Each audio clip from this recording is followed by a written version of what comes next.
The new Andhra Pradesh government's move to cancel clean energy contracts signed by the earlier one is not an isolated event, but it is the latest incident in the long-running conflict between private power producers and the state, according to many infra experts. Adding to trouble is the strained fiscal situation in many states, and Uttar Pradesh also trying to arm twist companies into lowering tariffs. So what can be done to ease the tension between the two partners? We asked Feedback Infra's Vinayak Chatterjee, who's tweeted extensively against the cancellation of projects. Listen in to what he had to say.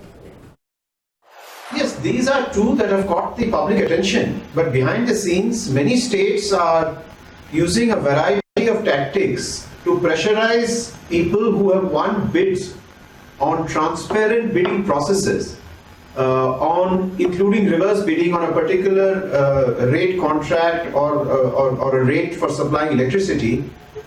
As the months and years roll by and fresh quotes come in, which are lower than the earlier ones, states are using a variety of arm twisting tactics to, in some senses, force the hand of the renewable energy suppliers, and it has happened in some cases in the past on thermal also, to reduce their quotes, and going to the extent of, shall we say, unilateral cancellation of contracts.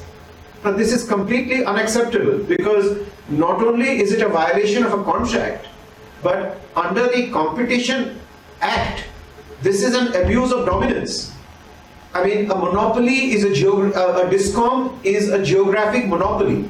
So I am wondering why suo moto or even otherwise, either the Competition Commission or the regulator in question doesn't take it up as both a clear violation of contract as well as an abuse of dominance. On both conditions, this is against both the spirit and the letter of law and of the contract. But let me stop here.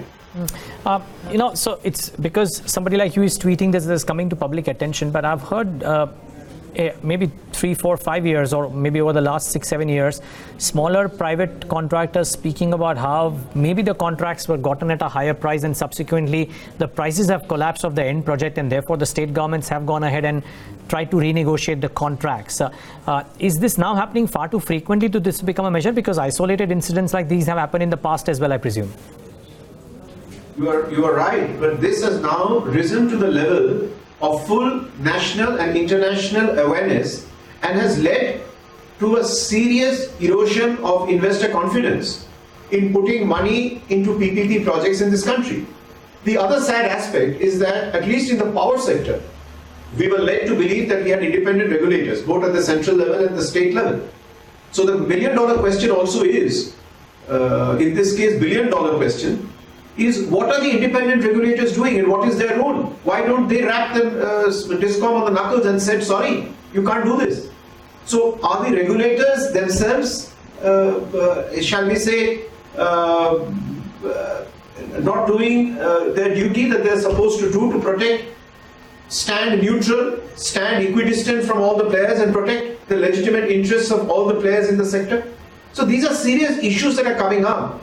And in a situation now when the country is hungry for infrastructure development, investments, GDP growth, jobs, this kind of behavior that erodes investor confidence is just not acceptable.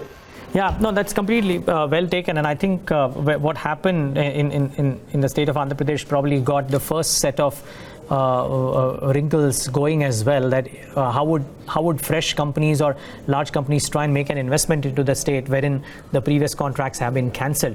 The other question, the question that comes to mind therefore is that would again, something that you had referred to, I believe, an edit in one of the newspapers which spoke about the serious state of state finances and how the overall size of the state budgets have come in. So one, that they didn't have the money to take out the new projects, and because of the lack of money, they're going out and trying to squeeze every single opportunity that they can to either save some money or make some fresh monies. Do you see this continuing unless some serious efforts are made by independent regulators or people like you and others to bring about this awareness that this is not right? Look, technically the DISCOM is a company. While it is true that certain amount of debt may have been passed on from the utility to the state finances under UDAY, but strictly a DISCOM is a body corporate. It is a company incorporated under the Companies Act. It is a body corporate. The second point to realize is that, and therefore it is answerable as any corporate body would to contracts that it has signed. Just because the contract turns unfavorable for you at a certain point of time doesn't mean that you can abuse the dominant position of your being a geographic monopoly to use strong arm tactics on a vast number of suppliers who together are not a monopoly. So here we have a peculiar market structure issue. Fundamentally, it is the market structure where a power plant is by and large committed to supply to one or two entrenched geographic monopolies which are called discoms. Now, in such a situation where you have a large number of competitive suppliers and you have one monopoly buyer, you normally have a situation where the sector is regulated so that probity and integrity is maintained, and that is the job of the regulator. Evidently, the independence of the state regulators is in serious question.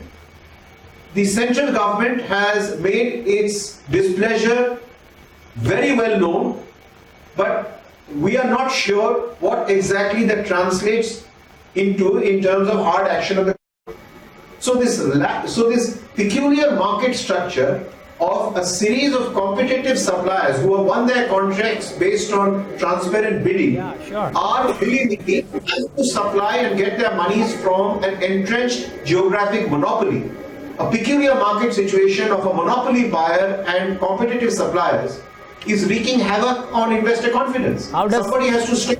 Yeah, but my question therefore would be this, Mr. Chatterjee, how does this get unraveled? Because typically in a position of power, as you said, in a monopolistic position of power, things don't get unraveled so easily unless you push to a corner, and doesn't seem like there is any pushing to the corner out here. How does this unravel? Well, it doesn't unravel.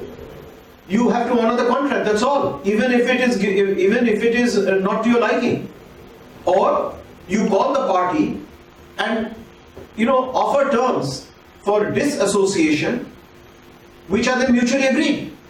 But you can't unilaterally break a contract. Then why have a legal system? Why have contracts? Sure. Okay, well, I hope in which case there is some measures on the legal recourse being taken in order to ensure that these are honored. But I have one final question on this, and that is maybe linked to this. I believe about a month ago there was some talk of some green shoots of some dues being paid on the arbitration awards to certain companies. My question though, Mr. Chatterjee, is this, that we know that the state finances are under duress. These actions by the states against earlier awards seem to suggest that they are in no mood to leave out money so easily. Do you reckon that the very necessary outflow of dues or amounts which were due to companies which had won the arbitration awards was not happening and was believed to now start happening might also get delayed if indeed states are okay reneging on the contracts that they already entered into? But you are positioning this as a states issue.